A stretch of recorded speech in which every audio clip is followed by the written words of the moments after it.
The Story King. The blood trail led directly under Emma's bed, and whatever was bleeding hadn't stopped yet.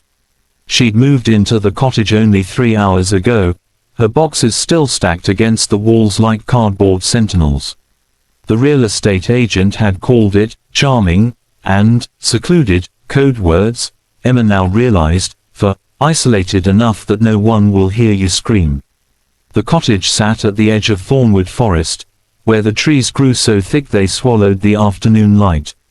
Emma had noticed the crimson droplets immediately after hauling in her mattress. They dotted the worn hardwood floor in an uneven path from the bedroom window to beneath the antique bed frame left by the previous owner. Her first instinct was to call someone, anyone, but her phone showed no signal, and the nearest neighbor was 3 miles down an unpaved road. She grabbed the only weapon within reach, a heavy flashlight from her toolkit. Kneeling slowly, Emma aimed the beam under the bed. 2 eyes reflected back at her, not the yellow-green of a cat or the red of a possum, but something that gleamed like molten amber. The creature whimpered, a sound so heartbreakingly human it made her chest tighten. "Easy," she whispered, lowering herself onto her stomach. "I'm not going to hurt you." The flashlight revealed matted fur, dark as midnight except where blood had soaked it to black.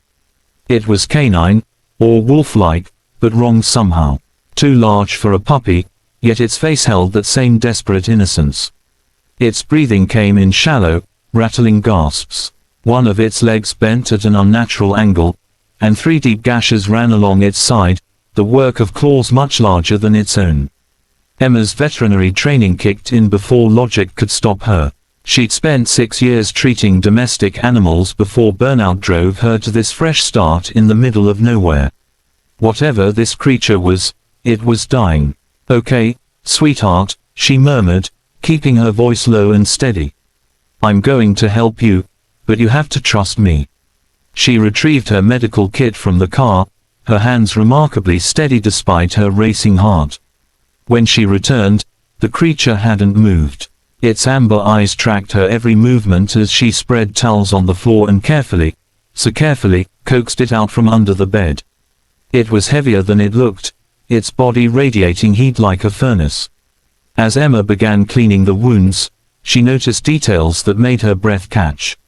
The paws were too large, the bone structure too dense, and when it whimpered again, she could have sworn she heard syllables in the sound, almost like words drowning in pain. She was suturing the deepest gash when she heard it, a low, rumbling growl that didn't come from the creature in her lap. Emma's head snapped toward the window. A massive silhouette filled the frame, backlit by the setting sun. For a moment, she thought it was a bear. Then it moved, and she saw the unmistakable shape of a wolf, but no wolf had ever stood that tall or radiated such deliberate, predatory intelligence. The creature in her arms whined desperately, trying to crawl toward the window despite its injuries. The glass exploded inward. Emma threw herself over the wounded pup, shielding it with her body as shards rained down. When she looked up, a man stood among the glittering fragments. At least, he had the general shape of a man. He was easily 6.5 feet tall, his shoulders broad enough to block out the dying light. His eyes were the same molten amber as the pup's, but where the young ones held pain, his held barely restrained fury. "Move away from him." His voice was gravel and midnight, each word clipped with an accent she couldn't place. "Now, he's injured," Emma said, hating how her voice shook. "He needs. I can see what he needs." The man moved with liquid grace, crossing the room in 2 strides. "What I need to know is what a human is doing in Thornwood territory, and why she has her hands on the Alpha's son." The world tilted sideways. Alpha, son, territory. The words rearranged themselves in her mind into a truth she didn't want to accept. "Werewolves," she breathed. "You're telling me werewolves are real. And you're trespassing." He crouched beside her, close enough that she could see the gold flecks in his eyes, the sharp angles of his face that were just slightly too perfect to be entirely human. His gaze dropped to the pup, and something in his expression cracked. "Adrian. God, Adrian, what happened?" His hands, large and scarred and surprisingly gentle, hovered over the young werewolf's injuries. Emma watched as his jaw tightened, watched him blink rapidly as if fighting back something he refused to name. "The sutures will hold," Emma heard herself say, her clinical training overriding her terror. "But he's lost a lot of blood. The leg is fractured, I can splint it, but it needs to be set properly. And he's going into shock." The man's eyes locked onto hers, and she saw the war behind them. Pride, suspicion, desperation. "You're a doctor, veterinarian." A sound escaped him that might have been a laugh if it hadn't been so jagged with pain. "Perfect. A vet for the animals we are." He gathered the pup into his arms with infinite care, cradling him against his chest.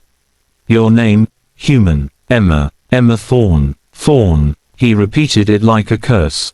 "Of course. I'm Dominic Blackwood. You're in my territory, in a cottage that should have remained empty, treating my nephew with human medicine."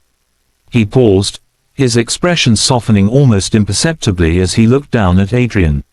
"And you probably saved his life."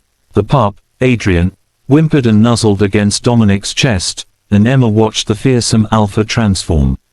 His whole body curved protectively around the wounded creature, and he pressed his forehead gently against Adrian's, murmuring words in a language that sounded like wind through ancient trees. "What attacked him?" Emma asked quietly. Dominic's expression hardened again. "Rogues. Werewolves who've rejected pack law, who kill for sport."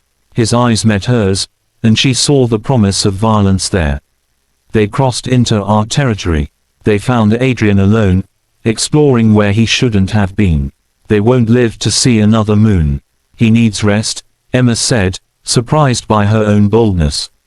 "And monitoring. If those wounds get infected, then I'll bring him back to you." The words seemed to surprise him as much as her. He stood, still cradling Adrian.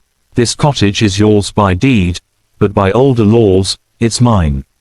I won't contest your claim. You've earned the right to stay by spilling your water here." He nodded toward her spilled medical supplies. "But understand, Emma Thorne, you're part of this world now. Thornwood doesn't let go easily." He moved toward the shattered window, then paused. When he looked back at her, something had shifted in his gaze, something almost like wonder.